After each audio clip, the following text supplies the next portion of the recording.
Hi, എല്ലാവർക്കും നമസ്കാരം. ഞാൻ വിനോദ് ശിവരുദ്ര. ഞാനിപ്പോൾ ഒരു വീഡിയോ ചെയ്യാനുണ്ടായ കാരണം, ഞാൻ ക്ഷേത്രത്തിൽ നിൽക്കുമ്പോൾ ഒരാൾ ഒരു ഏലസ് അഥവാ തകിട് ഒരു പൂജ ചെയ്യാൻ വേണ്ടി ക്ഷേത്രത്തിൽ കൊണ്ടുവന്ന് കൊടുത്തു. അത് കൊടുത്തിട്ട് ഇതൊന്ന് പൂജ ചെയ്തു തരണം എന്ന് പറഞ്ഞു. തിരുമേനി അത് പൂജ ചെയ്ത് കൊടുക്കുകയും ചെയ്തു. ഇത് കണ്ടപ്പോൾ എനിക്കൊരു വിഷമം തോന്നി. എത്ര രൂപ ചെലവഴിച്ചാണ് ഏലസ് എഴുതിയെന്ന് എന്നുള്ളത് അറിയില്ല. അപ്പം ഞാൻ അദ്ദേഹത്തോടൊന്നും പറഞ്ഞില്ല, നിരാശപ്പെടുത്തേണ്ടെന്ന് കരുതി ഉണ്ടായിരുന്നു.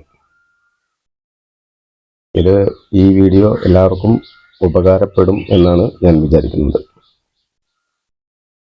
ഏലസുകൾ എൻ്റെ അറിവിൽ എനിക്കറിയാവുന്ന ഏലസുകൾ 100-ലധികമുണ്ട്. എന്നാൽ 200-ഓളം വരും ഏലസുകളുടെ എണ്ണമെന്നാണ് തോന്നുന്നത്. ഏലസുകൾ പല വിധത്തിലുള്ള ഏലസുകളുണ്ട്. ചെമ്പ് തകിട്, വെള്ളിത്തകിട്, അതുപോലെ സ്വർണ്ണ തകിട്. ഈ ഏലസ് ഏറ്റവും എല്ലാം ശ്രേഷ്ഠമാണെങ്കിലും ഏറ്റവും ശ്രേഷ്ഠമായത് ത്രിപുര സുന്ദരി യന്ത്രം എന്ന് പറയുന്ന ഏലസാണ്, തകിടാണ്. ത്രിപുര സുന്ദരി യന്ത്രം സാധാരണ വലിയ കലാകാരന്മാരും അതുപോലെ വലിയ ബിസിനസ്സുകാരൊക്കെ ധരിക്കാൻ പറ്റിയ ഒരു ഏലസാണ്.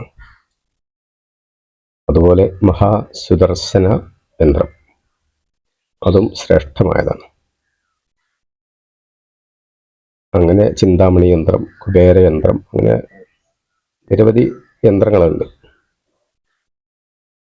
അതിൽ ത്രിപുരസുന്ദരി യന്ത്രം എഴുതുകയാണെങ്കിൽ അത് വെള്ളിത്തകിടിലോ സ്വർണ്ണത്തകിടിലോ വേണം എഴുതി ധരിക്കാൻ. ത്രിപുരസുന്ദരി യന്ത്രത്തിൻ്റെ പ്രത്യേകത എന്ന് പറഞ്ഞാൽ, ആ യന്ത്രം ധരിച്ച ആൾ എവിടെയാണോ അവിടെ ഉള്ള സകല ജീവജാലങ്ങളും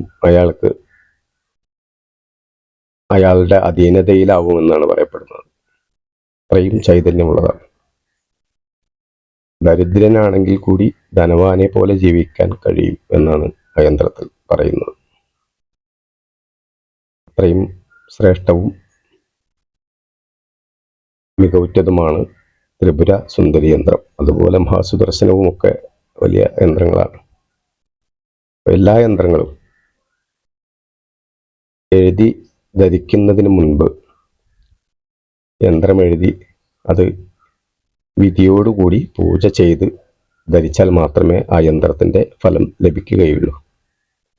വിധിയോടുകൂടി പൂജ ചെയ്യുക എന്ന് പറഞ്ഞാൽ, നാം ഏത് ദേവൻ്റെയോ അല്ലെങ്കിൽ ദേവതയുടെയോ നാമധേയത്തിലാണ് യന്ത്രം എഴുതുന്നത് എങ്കിൽ ആ യന്ത്രം ആ നാമധേയത്തോടു കൂടിയുള്ള മൂലമന്ത്രം ചൊല്ലി പഞ്ചഗവ്യത്തോടു കൂടിയുള്ള പൂജ ചെയ്ത് സംവാദം സ്പർശിച്ച് യന്ത്രം ധരിച്ചാൽ മാത്രമേ യന്ത്രത്തിൻ്റെ യഥാർത്ഥ ശക്തി നമുക്ക് ലഭിക്കുകയുള്ളൂ.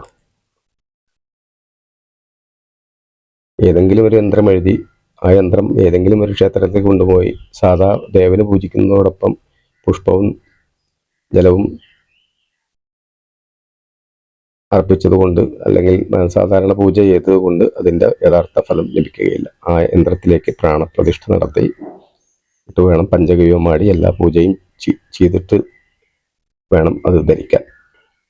അപ്പോൾ ഏലസുകൾ എഴുതി ധരിക്കുന്നവർ ഇനിയെങ്കിലും പ്രത്യേകം ശ്രദ്ധിക്കണമെന്നാണ് എൻ്റെ ഒരു എളിയ അഭ്യർത്ഥന. എൻ്റെ അറിവ് ഞാൻ മറ്റുള്ളവരിലേക്ക് പകർന്നു തരികയാണെന്ന് മാത്രം.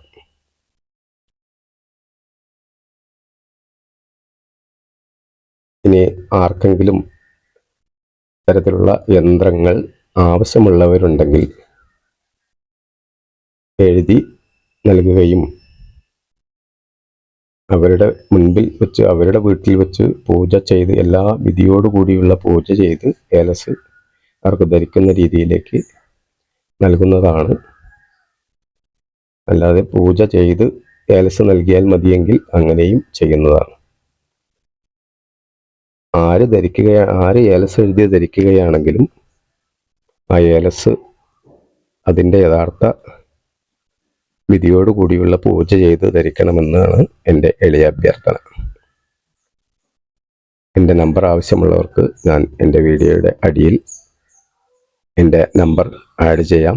താല്പര്യമുള്ളവർക്ക് വിളിക്കാം.